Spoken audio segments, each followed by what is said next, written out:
Good evening, and welcome to another episode of The Best Is Yet to Come. I am your girl, Steph, and as usual, we have another awesome show for you this evening. As you know, our platform is to empower, to educate, and to be a source of resources for our audience. And what better way to provide that is by sharing others' wisdom through their journeys. So tonight, once again, we have a very special guest for you. His name is Joseph Bennett. Welcome. Thank you for having me. Yes. Okay. Before Mr. Bennett tells his story, I want you to think about something. Can you imagine life in your early 20s being snatched away 22 years of your life? Think about that for a moment before we continue. I can't imagine that. There are so many people in our country have been wrongfully convicted of things that they did not do. I don't have the percentage and numbers for you right now, but you can do the research yourself and you will find that it happens every day.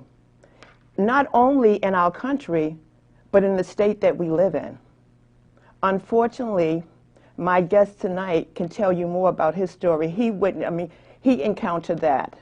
But one thing I must say, he's a living testimony that once God's hand is on your life, can't nothing stop his plan. So welcome, Mr. Bennett. Thank you for having me. Yes. So where do we begin? Wherever you pleasure. Okay. Tell us about that, because I have an 18-year-old son, and I often share with him about, what my topics are, who my guests are, and one day I hope that you get a chance to meet him. And we was actually talking about you, and I was sharing, some of your story with him. And my thing was, I wondered if you were bitter, how did you deal with that? I mean, we take life for granted, the simple things, being able to hug a loved one, being able to hang out with friends. You were 22 years old when this happened to you. Yes, I was. So tell your story, please. Well, to answer your question, I was bitter initially, but once I was released, I felt blessed. Okay. I was happy, excited, ecstatic, everything you can imagine. What went on in my life, like you said, it happens to a lot of black men in the city that can't, there was a no snitching policy back in the day. So, some people would put you in jail that knew you wasn't supposed to be in jail, and for their own selfish reasons. Mm-hmm. And, there's a lot of us that were sitting behind that wall that was a product of a corrupt Suffolk County system. Okay. And unfortunately, I had to sit down for 22 years to realize that there was more to my life than, where I was sitting at. Okay. And that's what kept me resilient and kept me focused on trying to get released and trying to prove my innocence. I had a situation where I went in front of a parole board because I was serving 15 to life, but with 18 to 20 to serve also. And when I went in front of the parole board, they told me that I wasn't ready for prison, the streets, society, and that was in 2016. So they told me to come back and see them at 2021, and I told them in 2021 I won't be here. Good. Good. I was working too hard not to still continue on in prison. I was trying to prove my innocence, and by the grace of God, I had a judge that actually was willing to open his eyes to all the things that we pointed out in the case that he's seen that some other judges overlooked and chose not to act on. But this judge, he actually knew there was an injustice and set me free on April 30th of 2019. Wow, that's awesome. Now, you just said that you went before parole board prior to your release in 2019, and you were told that you were not ready for the streets. Now, why, do you know why they felt that? Well, they when you go to the parole board, they they judge you for your institutional record. They don't really judge you for your supporting cast and the people that you have and the ideas that you have and the things that you have, your plans in place, your aspirations, your goals, everything. They judge you on your whatever you've done in prison. So at the time, I was, one of the guys that was in trouble more than not. Okay. I will admit that. So my institutional record was not the greatest. Okay. So when I sat in front of them, I explained to them that, no matter, here it is, 2016, but y'all judging me on something from 99, 2000, and 2005 and things of that nature. So I told him that the paper doesn't change. It's never going to change. Right. It's always going to say the same thing, and no matter how many times you look at it, for how many years you look at it. But if you don't view me and allow me to convince y'all that I shouldn't be here, then I don't know what to say. I'm just here for the experience then. Right, right. I mean, because clearly you were the age 22, correct? I was, yes, 2 weeks Okay. before my 23rd birthday. Wow. Yeah, January 16th. Wow.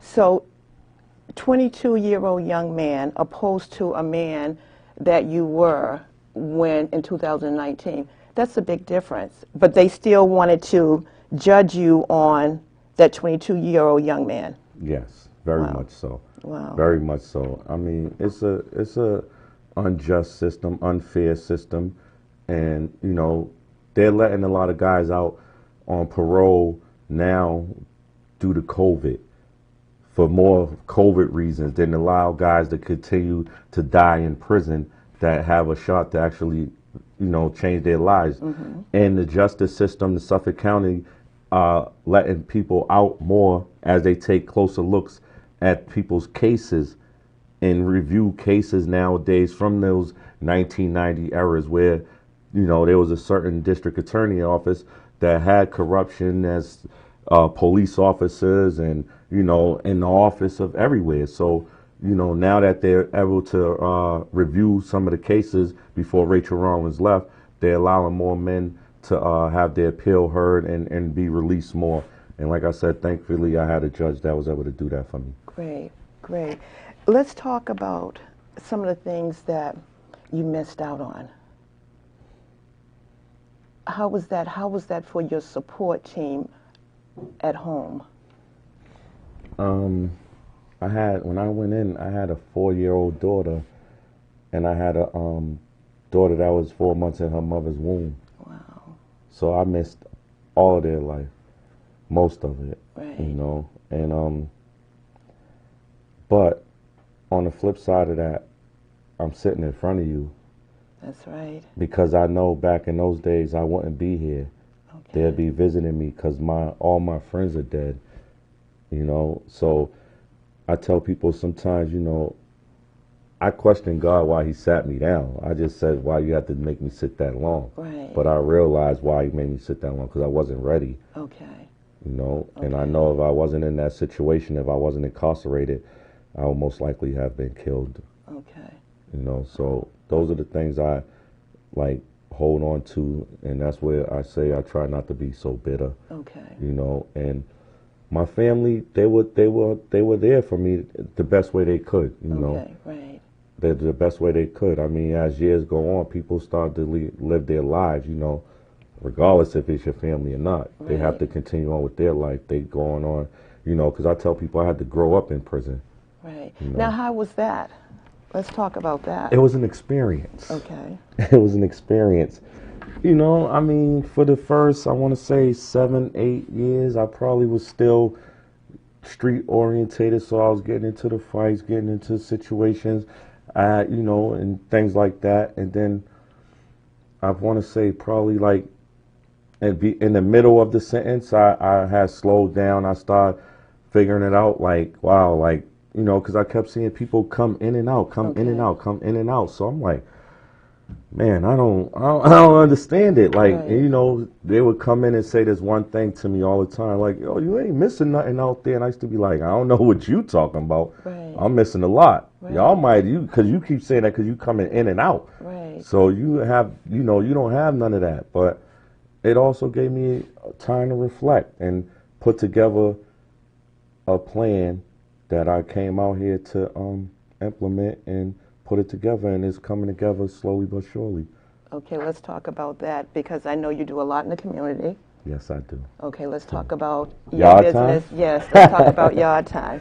Where did you get that name, first of all?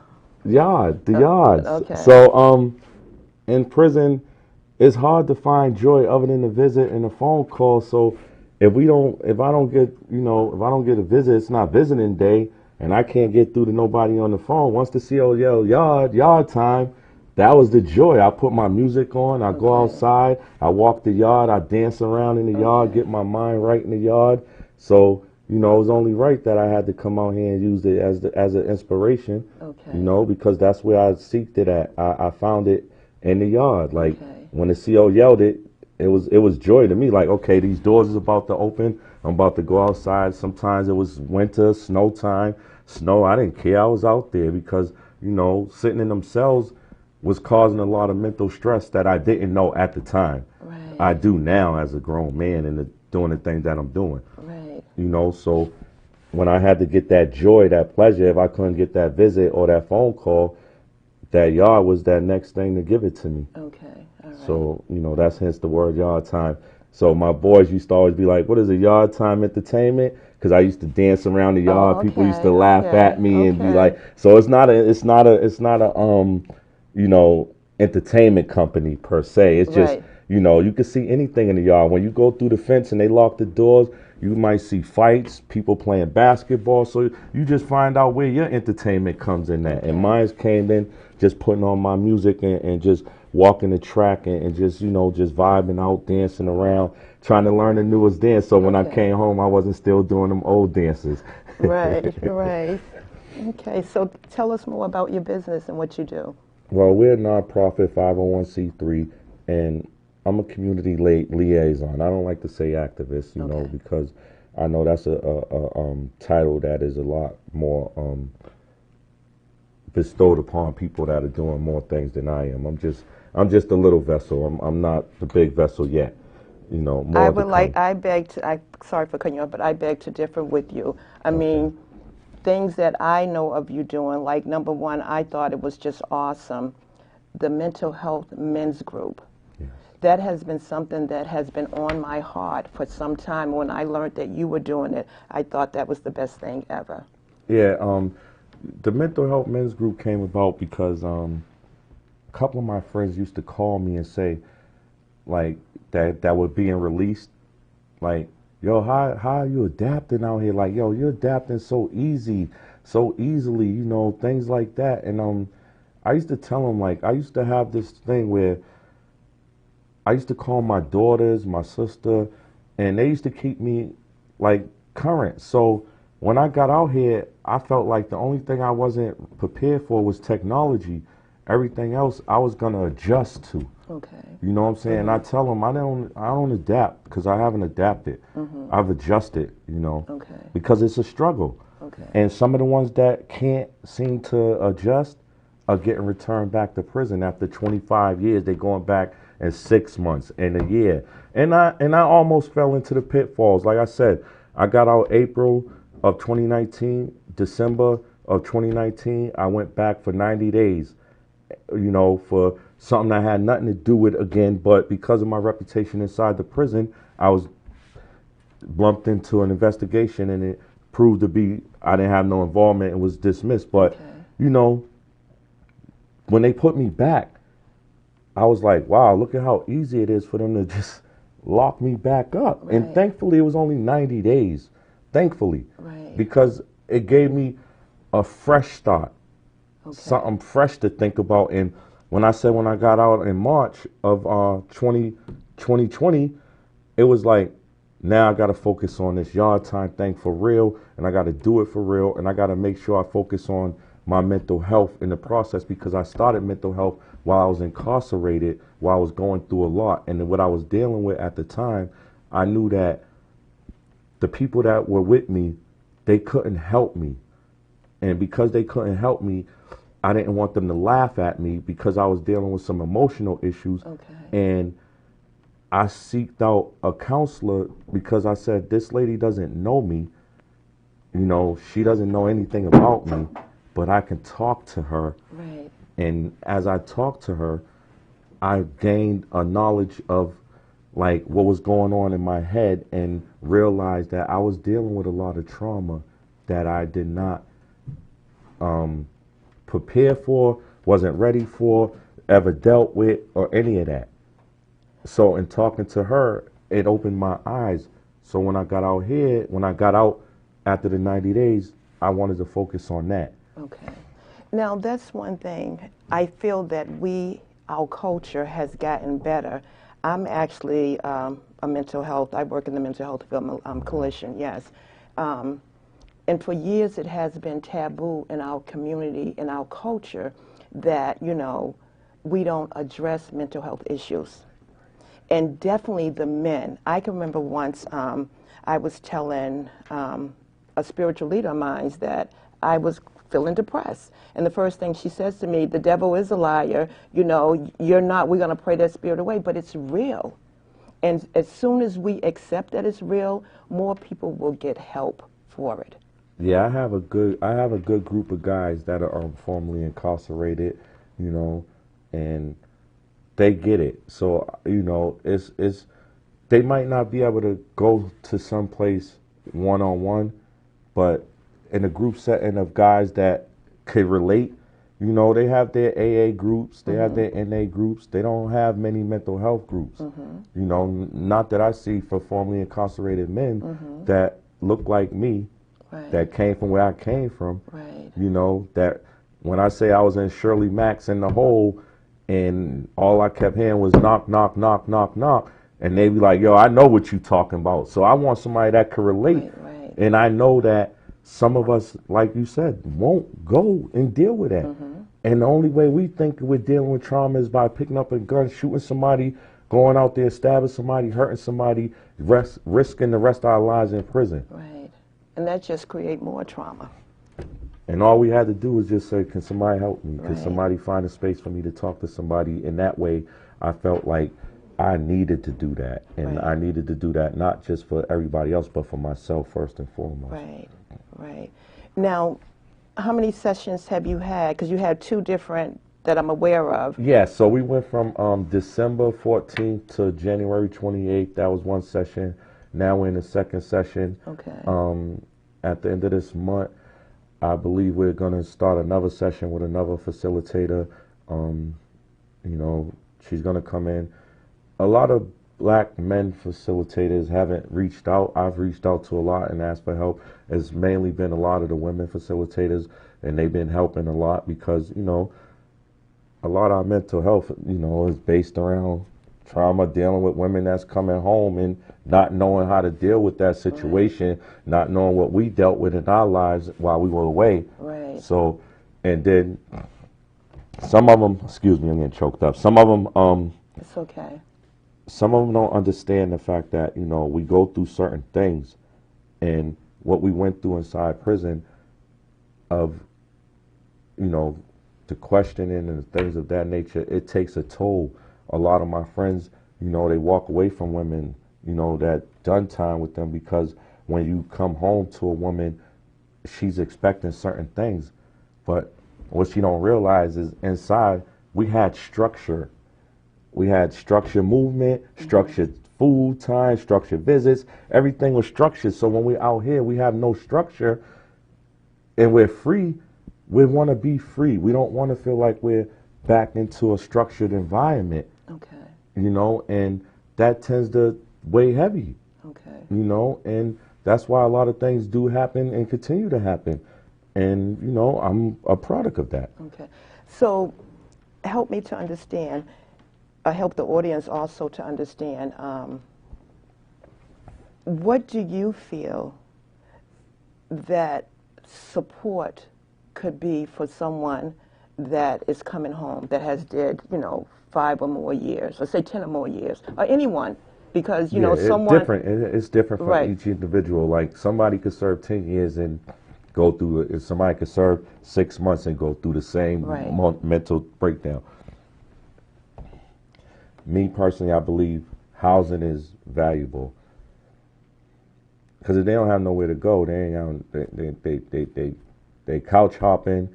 Then you're dealing with people like, come on, I don't want him here. He's been here, you know. So you got to have somewhere for them to go. You got to have a bed for them, whether that's a reentry home, whether that's a home for them, apartments. You know, they need to give more guys that are coming home apartments and giving them vouchers for them to get apartments and do things like that, because it's not that most of us don't want to work. We're just not getting the opportunities to prove ourselves. Right. I came out here and took my opportunity. Nobody didn't give it to me. Good.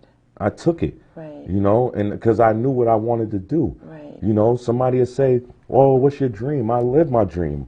That was walking out the courtroom. Okay. Now I'm chasing my goals and my aspirations. Okay. You know, because I dreamed every day that, please just let me out. Don't let me die in prison. Right. So when I got out, that was my dream. It was right there. Okay. So now everything else is just chasing. I'm chasing my goals. I'm chasing my aspirations. I'm chasing happiness. Okay. I'm chasing success. Okay.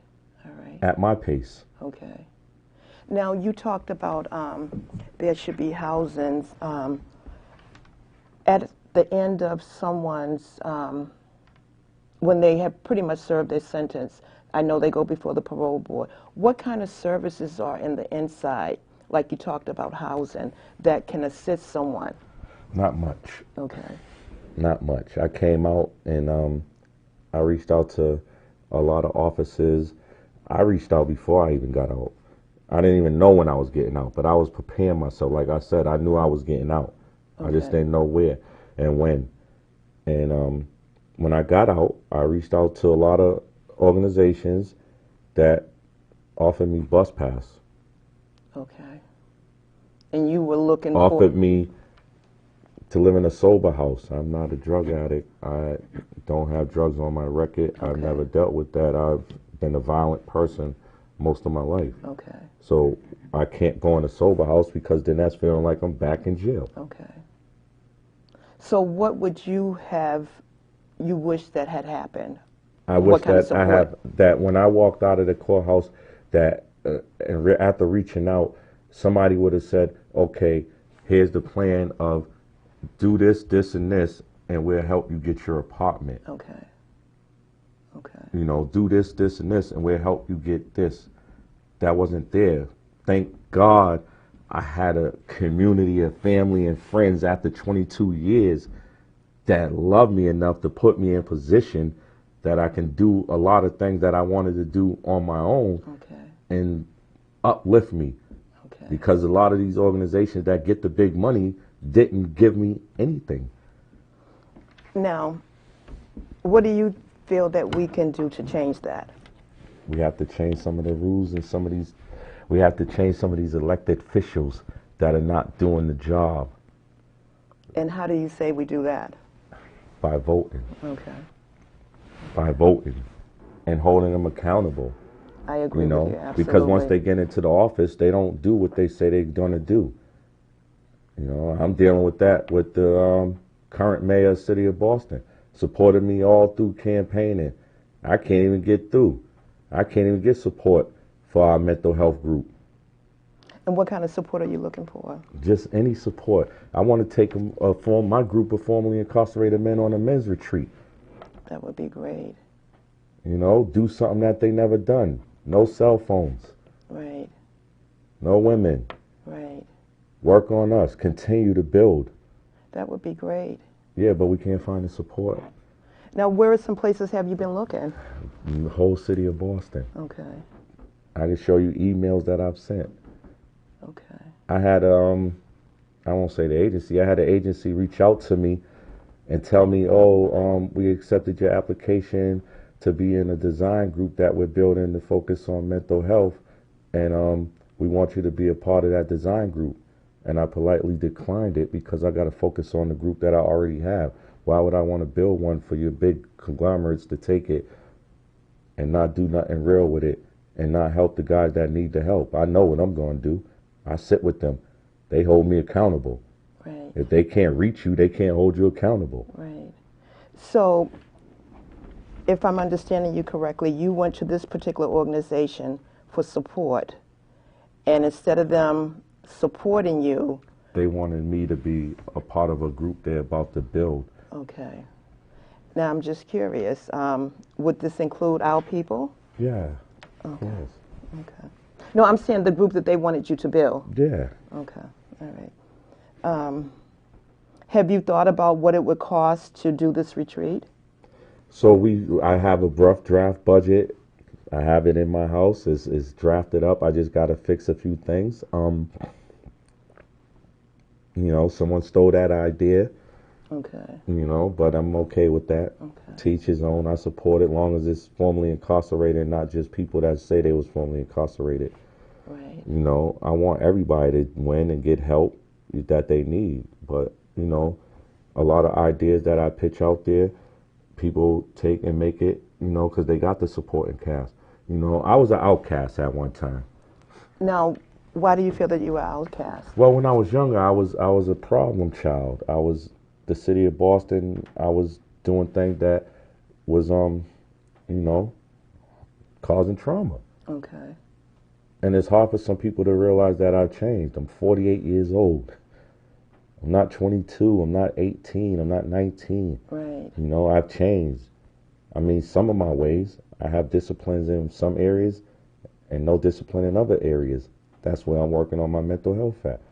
I feel that we all are work in progress. I mean, no matter what you have accomplished in life, this is just my opinion, we will always need to continue to work on us. I agree. And one of my other shows, I had talked about this, about forgiveness, and it's so hard.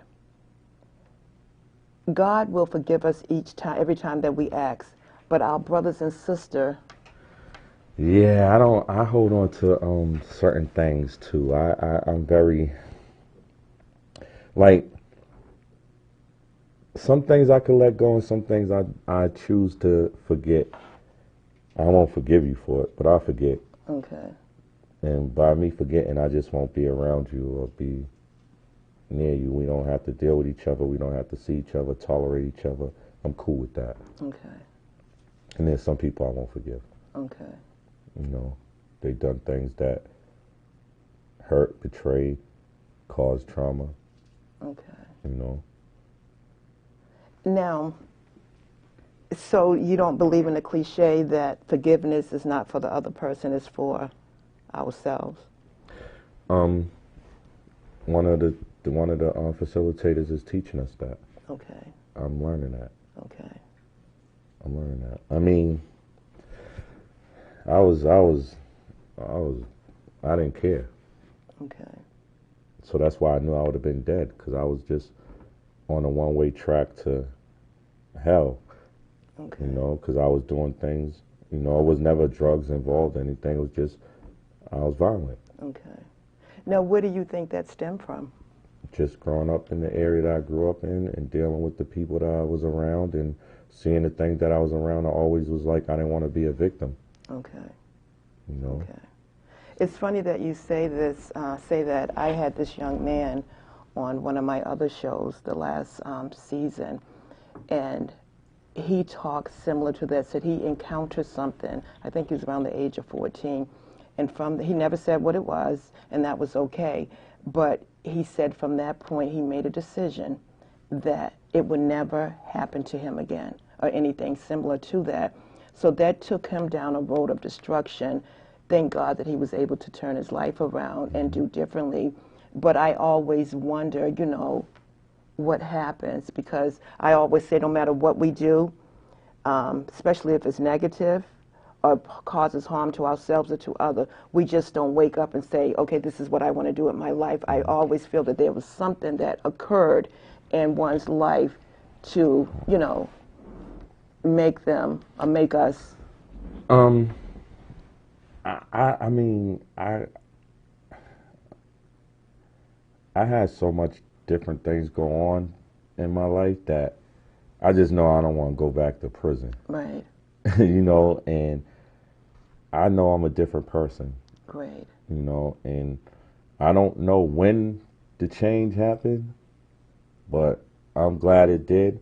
And like I said, I'm not completely. I still have discipline in other areas and no discipline in other areas, and I'm working on those. Okay. Do you mind sharing? And you don't have to if you don't want to. I'm an open book. what are some of the things that, well, give us both sides, things that you feel that you're definitely disciplined in, and on the other side, things that you want to work more on? Well, I'll start with the work more on. Okay. Just working on me personally first and foremost, continuing building my mental strength and continuing not to be so emotional. You know, I'm an emotional person. I deal with emotions and not taking people's words so literally. You know, I take words very literally. Like I hold on to words, you know, and that continues to like drive me and continue to make me be like, okay, this is in the bank of this is why I won't forgive you. This is why I will forget. This is why I will forget, but won't forgive you. Okay. And you know, those are the things I need to let go. And I work on my anger. Once I get angry, I'm angry. Okay. That's like big. Now, what are some things you do to work on your anger? I'm learning how to breathe more Okay. through meditation. I'm learning that. That is the biggest one. And then I'm just like, you know, I have to take my meds. Okay. Okay. Some people don't like it, but for me, I have to. And you know, that's another thing in our culture. Well, I feel that we've gotten better, that it's taboo. But if if you need it and it works. It works for me. It Right. works. I can't speak for everybody else. It works for me. Right. You know, because like I said, I'm comfortable with anger. Okay. Like Okay. that's me. I'm comfortable with anger. You know, I'm trying to get out of that. Okay. I'm trying to learn not to be so angry Okay. and be a little bit more happy and be more upbeat, you know, and trying to continue on just this journey of called life. And like I say, I loved basketball. They took the second quarter, they took the third quarter, which was my 30s. They took half of the fourth quarter. They let me out. Now it's all overtime. It's all me from here. I like that analogy. First, I was a little lost. I'm like, wait a minute. Okay, where we going with this? But I got you. Okay. Yeah, I love basketball. Okay. So, All right. you know, I like that. they took Okay. the 20s. That's the second quarter of my Right, life. okay. You know, I've been going to jail since I was 13 years old. That was in 1987. So that was a common place for me. You know, I was in and out of DYS, in and out of DYS, you know, and then it just graduated to jail. You know, next month will be 3 years. In my 48 years, this is the longest I ever been out of prison. Wow. 3 years. Wow. Looking at the 48-year-old Joseph, what would you say to that 13-year-old Joseph if you could talk to him? Go to school, get an education, learn a trade, you know, write some goals down, write some dreams down. Let me ask you this. Do you feel that 13-year-old Joseph didn't have dreams, or did he have those dreams and just suppress them because of the environment? I don't think, no, I didn't have them at that age. Okay. And that was, you know, I came from a broken home, you know, mom used drugs, dad used drugs, you know, it was all around. So I lived with my grandmother. She gave us the best love she can give us. But, you know, I had to go out there and steal cars and steal bikes and sell them just to make sure I had money for me because, you know, I wanted to be okay. Okay. You know, I had a younger brother. I wanted him to be okay. Okay. You know, so I had to take on life at 13, and that's why I kept going back and forth to jail. I kept getting into something. You know, at the time I wasn't thinking about gangs. I was just thinking about stealing and trying to make sure that I could provide. You know, I didn't care if I had to go to the store and steal out the store some food. I was doing that. So who were you providing for yourself and your brother? Yes. Okay. Yes. Okay. You know, my grandmother had, you know, my aunt's kids was living there. We was living, it was about 6 of us in the house. So, Okay. you know, me and my brother, it was either go live with our grandmother or we was going to DSS custody and my grandmother took custody of us. Okay. And, you know, thank God right now to this day, my mom's is clean, sober, doing well. I love her to death. That's You know, awesome. she sat there, she reeled it out. She always used to say, I just want to see you come home before I pass away. So when I came out the courtroom, she was there, happy to see me. you know, so things is getting better for me. How was your relationship with your mom? It's okay. It's Okay. I'm Okay. learning because you know I was I wasn't loved properly, so I don't know how to love properly, you know, and that goes down to me and my daughters right now. So, you Okay. know, and but you know, of course, I love my mom. She's my mom, but I'm just trying to figure out like how do I not exhibit it in a material thing, but just like show her, and I'm learning that process right Okay. now because, like I said, I'm learning how to love me first. Right. You Right. know, before I can give it to anybody else, I got to Right. give it to myself. Right. Two things I want to touch on. You're not the only man that I've heard say, I don't know how to love because I was not loved. Can you talk about that a little bit? Yeah, I mean, I had my grandmother's love, but that Mm-hmm. was probably, you know, my family love. You know, they love you, love, but they didn't exhibit it. They didn't show it. I didn't know what it looked like. You Okay. know, I didn't know what it looked like. You know what I'm saying? Okay. I just knew what a beating felt like, and when I got in trouble, and that would be love, and you know, I'm trying to keep you out of trouble, and not by beating me, you know, things Right. like that. So I don't know what it looked like. I don't. Some people got that in their home, and they know how to exhibit it. They know how to put it out there to the world. I Right. didn't. Okay. I only seen trauma. So as I got older, I inflicted trauma. That was what I was comfortable with. Right. It's funny that you say that. My guest last week, she talked about that too. And I think that was just really part of our culture. Not to say that it was right, because I tell people I was raised by my grandparents, and my grandmother would have died in jail had it been today's time and I got the beatings like I got then. Right. And she used to say to me, I do it because I love you. And I used to say, well, don't love me. Exactly. That's what I'm saying. That's what you went through growing up in my time in my household. They give you a spanking and they It give you a wasn't no beating. spanking. No, it wasn't. No, it wasn't. You know, especially when they told you go get the extension cord, you would try to find something else or go Right. get that big belt, the one they shake. My grandfather used to do with his razor. That one hurt it. You know, the Right. big leather one. So I mean, but then I became immune to it after so many of them. It's like. Right. Right. You know, and then I would go outside and be like, Right. inflicted on someone else, and it Right. continued as I got older. You know, I didn't take no mess, and Sorry about that.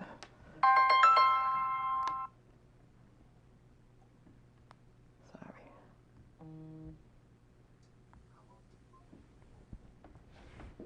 I apologize, audience. Um, but you was I'm sorry. That just you I were said saying. that as I grew up, I just the trauma that I dealt with, you know, like I said, now I know it's trauma, but Okay. I used to call them beatings, the beatings and the things like that, the no, not having the love and things I inflicted on other people, and Okay. you know, I'm sorry to some of the people that I inflicted on that was not deserving of it. Then there was others that was deserving of it. Now, have you made amends with the people that you apologized for, that you felt it wasn't, they didn't deserve it? Most of them I met, and most of them I seen in prison. So Okay. yeah, All and right. some of them are out here now, and we say hello to each other, you know, and you know we're cordial and respectful of each other. Cause when you're in that yard, it's a different story. Like Okay. all you got is you, and you know some of the guys that you ran with and been with, they ain't showing up there. So you know some of the guys that you disliked on the street might become one of your closest friends in prison. Okay. You know, you might have then talked to them on the street, but when you got to know them, like, wow, man, you real cool, you know. And a lot of them I crossed paths with in prison, and you know, I didn't say sorry, but they understood the language of it. You know what I'm Right. saying? We ain't got Okay. no issues, you Okay. know. All right. Now, relationships that you developed while in there, do you still have those relationships now? Very much so. Okay. Those are that's my new circle of friends. Okay. All right. Okay. That's. I mean, I did 20 years with some of them. Right. Those are guys that I'm close to. That you know, I left some of the realest people behind them walls. Some of them are getting out now. Okay. You know, so it's coming together for a lot of us. Right. You know, and um, I just want to keep supporting them and just trying to figure out ways I can help, because my organization, that's what we're trying to focus on, just trying to help the guys that are coming home. Some of it comes out of my own pocket, because we don't get the funding. Like I said, we don't get the big funding that the organizations that don't do nothing but got the big names get. We don't get that, and they tell you they service 20,000 returning citizens. I mean, I wasn't 20,001. Okay. So, some of us slip through the cracks, Okay. and the ones that slip through the cracks that I know, I ain't gonna slip through the cracks with me. I'm gonna make sure that That's good. whatever I could provide and whatever I can do, if I could reach out to someone that I'm connected with through Yard Time and help them get a job, Corey-friendly job, then I want to do that. Some of the guys that's been out here for years doing the right thing that haven't even tried to seal their records. I just had a seminar for a record sealing thing, and where an agency's willing to help guys and girls seal their Okay. records for free. Okay. Wow. Through Yard Time. All you got to say is Yard Time sent you, and they're going to make sure that, they work with you in the sealing your Corey, so you can get that housing, so you can get that job. Right. That's what Yard Time's out here doing. We trying to change the narrative, and then starting with me. Like I said, I'm a formerly incarcerated inmate that haven't had anything given to me. I've earned it. Most of it, I took it. And that's when I say take, I mean I took advantage of an opportunity that was presented to me. Good. Which was me getting my freedom back. Now, how many people do you see that are actually taking the advantage of some of these services that are available? Not a lot. And why do you think? Because a lot of them don't know about it. Okay. Okay. So how do we get this information out? Because like I said, the best is yet to come. That's what the platform is for, is to educate, empower, and to be a resource. So how do we get this information out? Once we can connect. Like they can get to you, they can get to me, you can get to me. If they need the resources you may be able to provide, I want to send them to you. Like I tell people, if we're not in the same area doing the same thing, there should be no reason for us not to collaborate. Right. But the city I come from is a bunch of crabs in the barrels that if you go up, they don't want you too far up. They're going to pull you down. They want you to do good enough just to see you do not better than them. And why do you think that is? Because we can't figure out how to come together. There used to be a theory in prison that, white guys, when they came into prison, they would all look out for each other. They welcome each other. Spanish guys, when they come in, they all welcome each other. Black guys, they want to know where you from before they want to help you. And if you're not from the neighborhood they from, they ain't helping you. Do you see that out here as well? That's exactly what's going on out here. Okay. That's something that definitely needs to change. Yeah, I'm going to change the narrative. Okay. All right. One day at a time, though. And that's what it takes, one day at a time. It does. Yeah. The best is yet to come. There you go. I like that. I like promise that. you. Yes, yes. Let's talk about some other positive things that you all are doing. So we right now we're in a position that we're about to host summer nights in the park. Okay.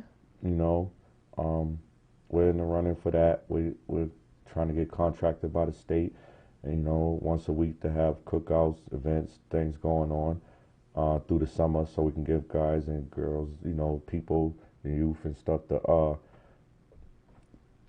opportunity to do things with their time. Then we have the father and daughter thing, the father and daughter dance. I want to talk about that, yes. Where did you come up with that concept? I think that's great. So a friend of mine's, Trey, he had reached out to me one day and said to me, I got this thing I want to share with you, but I want to make sure that, when I share with you that you include me in it. And I'm like, well, what's that? And he shared it with me. And he was like, I had this idea for a father-daughter thing, dance, where it's formal, dress, and, things of that nature. Keep talking, get the door. And, while we're doing that, so at the end of the day, we can continue on building our relationships with our kids and things of that. Because right now, I personally don't have the greatest relationship with my daughters, Okay. and I want that. I want to have a great relationship with them. Okay. They deserve it. I deserve it. And I think doing a father-daughter dance would be the beginning of that. Okay. So are they Not gonna? just for mines, but for a lot of dads and their daughters. Right. You know. Now, how important do you feel a father and daughter's relationship is? Um, I'm still learning Okay. because I was very close to my daughter, one of my daughters, when I was incarcerated. Like that was like very close with her, Okay. and it's unfortunate, man, because I came out and we can't figure it out. But you all will. We can't figure it out. I'm working on it hard. I'm working on it. I love my kids. It's just like I told her, I have to figure me out. You know what I'm saying? I know I made a lot of promises to her while I was incarcerated, and she feels like I didn't keep them, and I'm not doing the things that I told I was gonna do, and I'm doing. I tell people all the time, nobody don't know what I think. You know, and I can't always tell people what I think. And because I don't tell people what I think, because I'm not doing it, I'm not writing every single thing down on Facebook or something that I'm thinking, people always assuming things. And I need for them not to do that because when I wake up, I don't even know what I'm going to think about the next Okay. minute. So I hate when people always say, oh, no, you don't know what I'm going to think, Okay. you know? And I just want my children to know, like, I love y'all. I love y'all to death. I'm still trying to put it together. Just give me some time. I still got it in mind. Like, it's still a plan, still a goal. I just got to continue building me.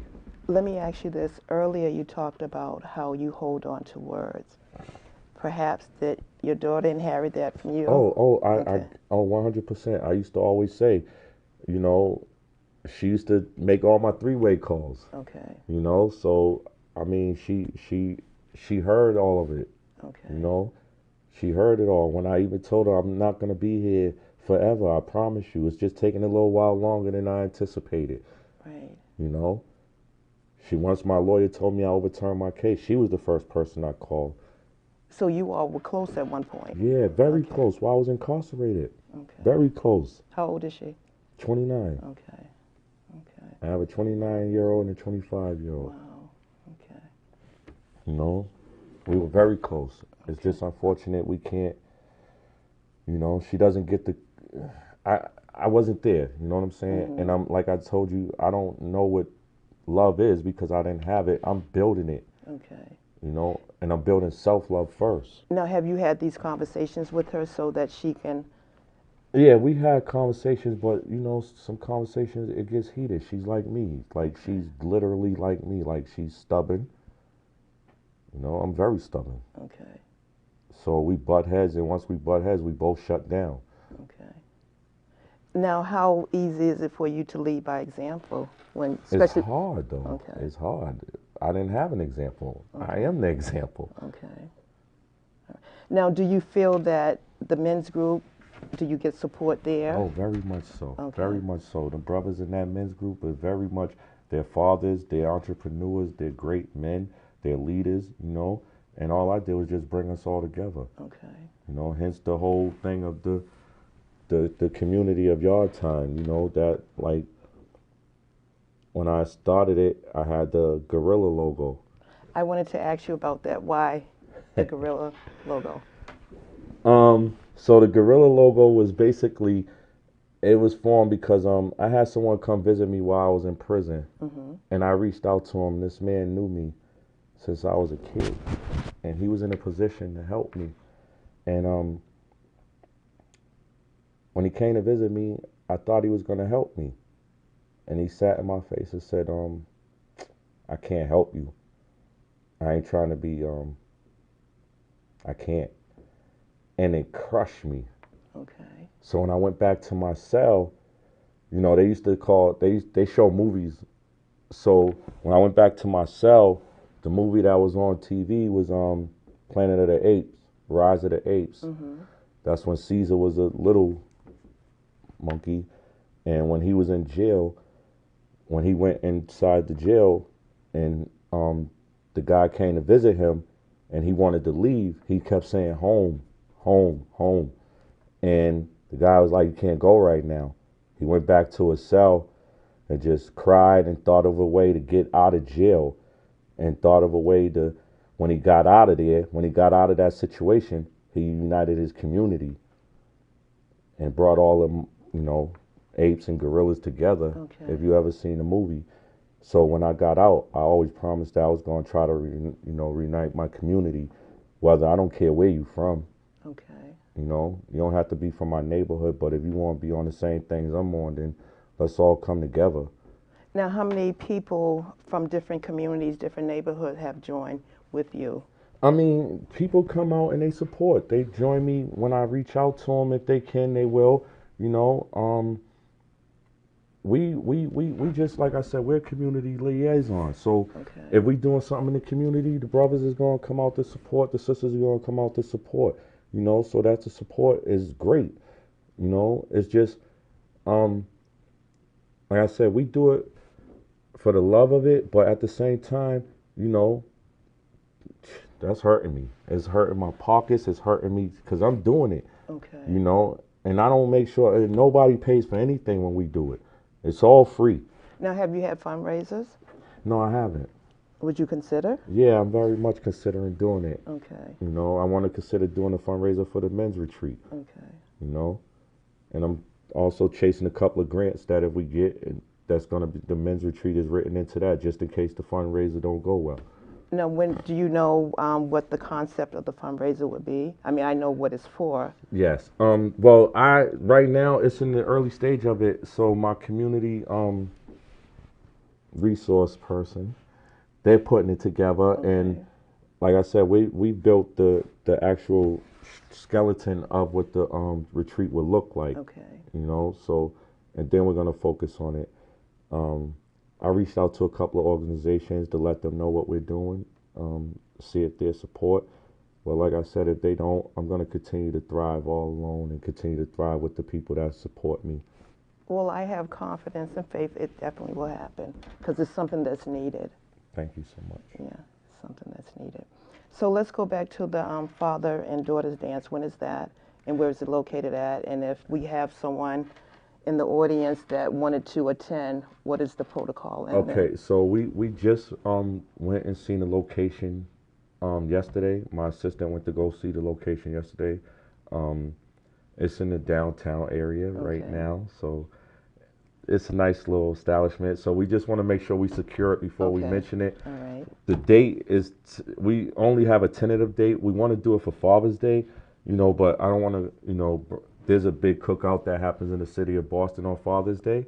So I don't want to, collide with that. Okay. I want to continue to support that. Okay. But we're going to figure out a date that works for everybody that's going to get involved. And then we're going to have a pre-registration because we're trying to reach out to some organizations to get some gowns and some tuxes for men and women, the kids. Okay. So, you don't have to be a little girl to come out. Like, I'm going to try to get one of my two daughters to come out. And why not both?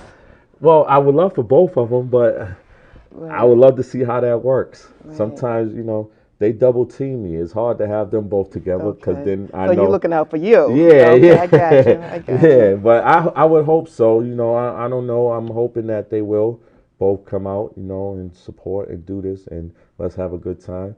But I'll let everybody know what the final dates and things are real soon. Now, if one wanted to donate to this, because I think it's a great thing, how would they go about doing that? Well, we have a donation button on Yard Time that we ask y'all to donate through the website and not through Facebook because through Facebook, whoever's been donating, we haven't been receiving those checks. We had to change our address and we can't get in touch with the Good Network through Facebook to change our address to where we are now on Newberry Street. Because when I started, I had it out in Worcester. Okay. So we just ask that you donate straight through the Yard Time Entertainment Inc. website and not through Facebook. Can you give that information? I don't know if it's on the screen there, but can you give that information? Yes. It's yardtimeent.org. Okay. And is there a telephone number? Yeah, my telephone number, 508-535-8827. Okay. And you can reach me at Joseph Bennett at yardtimeent.org. That's great. Okay. I want to touch on, I know you are not the only person in your family that have been wrongfully accused of a situation. I'm sure you were pretty young when that occurred. Can we talk about that? Yeah, I was 15. You talking about my Uncle Willie Bennett. Yes, the infamous hoax, Charles Right. Stewart. Right. Yes, I was 15 years old, young man trying to find my way in the city. And next thing I know, we was thrust into a police investigation of a lady that was, um, you know, killed. And in that investigation, we were publicly ridiculed. So the case actually supposedly started because I told a friend of mine that my uncle killed her, and supposedly my uncle came in and showed us the gun. Now my uncle would have been dead in jail by now if Matthew Stewart didn't have a change of heart, because the police had these guys, people out on the street saying all of this about my uncle, had these guys saying that this about me. And you know, at 15 years old, I was in an interrogation room for 24 hours with no sleep, no lawyer. But I never implicated my uncle. Right. And what they did to our family was traumatizing to this day. So that's some of the trauma that you were trying to work That through. case killed my grandmother. My grandmother was 63 years young. Wow. She never got over that case. My uncle went to prison, not for that, but because of that, he went to jail. And then when he went to jail, and because I didn't lie and say my uncle killed him, I became their target. I started getting wrongfully accused of things. I'm sorry to cut you, but once again, I have ran over. I'm going to have to invite you back. But before we wrap this up, I would like for you to leave some parting words with our audience.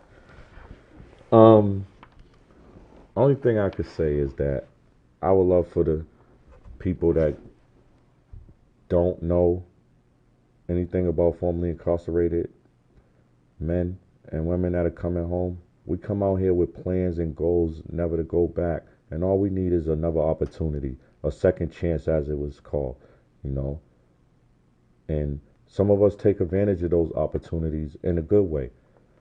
Not all of us are bad. I was bad. Now I'm good. And that's what I want people to focus on, the good, not the bad. That was part of my past. I'm looking forward now. And people that are sitting in them jails, there's a lot of wrongfully convicted people. Odir Fernandez, some of the guys that are sitting in them jails need to come home. I'll just end with that.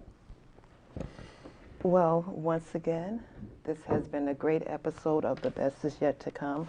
We thank Mr. Bennett from Yard Time for sharing Yard Time this hour. We're over an hour with us, but in closing, as you know, I bid you peace, love, and blessings always, and the best is yet to come. Thank you so much. Oh, you're welcome.